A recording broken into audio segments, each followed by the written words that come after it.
With home NIV, Kieran is in good health and able to live a fairly normal and active life. On this occasion, at the end of July, he developed a nasty pneumonia and came into hospital. And eventually he went down to our intensive care unit where he was intubated and ventilated invasively. He spent 19 days being ventilated, so he was really poorly. But recovered, improved, came back to the ward, and actually has done remarkably well. With the support from the ward, we realised that it was Kieran's only option to help save him. As hard as it was for us to say yes to it, we knew one way or another, if he didn't, he would die anyway. We didn't really know how seriously ill at the time Kieran was. We couldn't get our heads around, and that hit us so hard that when we found out he had to go into a coma, excuse me, his parents, it was a body blow. So type 2 respiratory failure is a condition where there's a low oxygen level and a high level of carbon dioxide in the bloodstream. In simple terms, you're not getting enough air in and out of your lungs. So the treatment is to go onto a ventilator of some sort, something that will help to move air more efficiently in and out of your lungs. NIV, or non-invasive ventilation, is this tight mask that we use to fit over someone's face, and that's attached to a ventilator. Patients use this when they're asleep, overnight, or during the day when they're awake. And the reason this helps with people is it gives them some support when they're breathing. So when you take a deep breath in, it gives you a kind of a whoosh of air in to help you with your breathing. But also when you breathe out, it keeps your airways open. And CPODS, that's the National Confidential Inquiry for Patient Outcomes and Death, did a big audit last year, which showed that unfortunately for these patients, our care is not great across the country. So over 80% of these patients who needed acute NIV, there could have been some improvements in their care. Mortality rate for these patients was 34%, but if you had pneumonia on your X-ray, the mortality went up to 40%. We knew there was improvements we could make to our service, and when we audited our service, we did unfortunately match in terms of the time it took to get an IV and our mortality rate with the national picture. So initially, with a group including our nursing staff, our consultants and our physiologists, we process mapped a whole patient's journey from arriving in A&E to coming up to the ward to going home and seeing our physiologist in clinic. And we looked at where in that patient's journey there was delays in care or where we could make improvements. So we looked at our existing prescription and improved it by the addition of some flow charts. So now when a prescriber, so a doctor or a nurse, wants to start someone on non-invasive ventilation, they can follow the flow chart of the prescription. It gives them all the answers. Yeah, everything went fast. Put intravenous into him and cannulas and sent him straight up, X-ray, and obviously put fluids into him because he was extremely dehydrated. A lot of it Kieran don't really remember.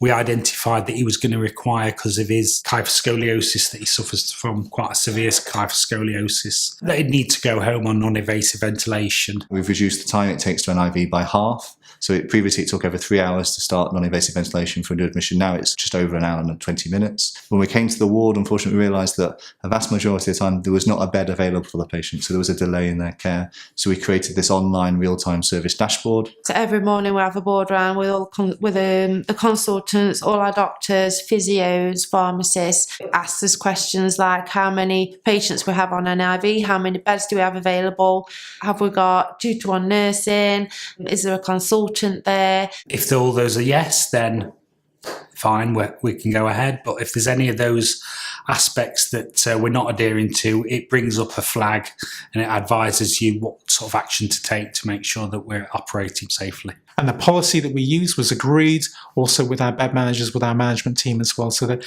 it carries weight with it as well.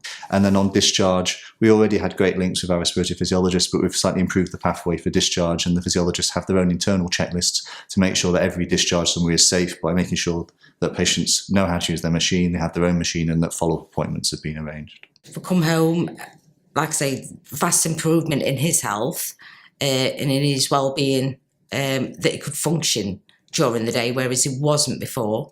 And then we had one appointment where we have been back to clinic and checked him over, and everything seems to be doing good. He's getting enough hours out of it, and it did make a vast improvement to his life. So when we see them in clinic, it's a sort of a one-stop shop. The patients come, the machine's serviced by the engineers, patients seen by a physiologist, where we check the usage of the machine, make sure the patient's not having any problems, check mask fits if necessary. We replace consumables, so if the masks are wearing out as they do over time, then we replace parts and check if the mask is still suitable, whether we've got any marks or sores. And so within a single visit, you get everything sorted out.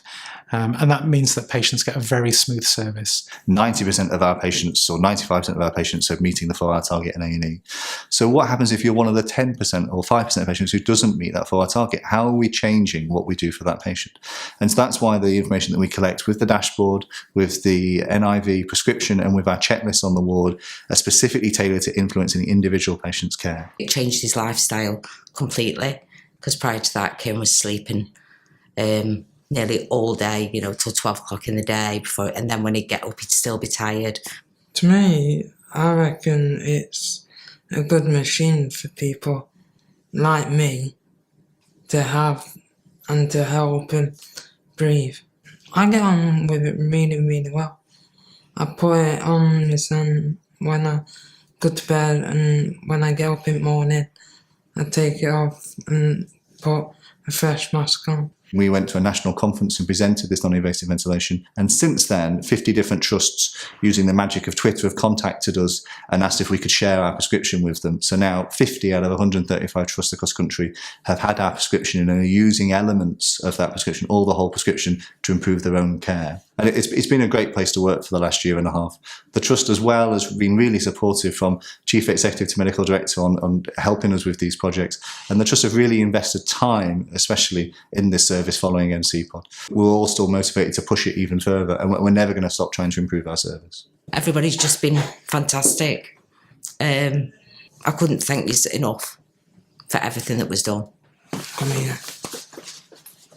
If you think about what quality improvement should be, we're at a very high level and we're delivering really well, but there's loads of room for improvement for us. How do you bring everybody up to that level? That's the real challenge, and that is the challenge for the nation, really, actually.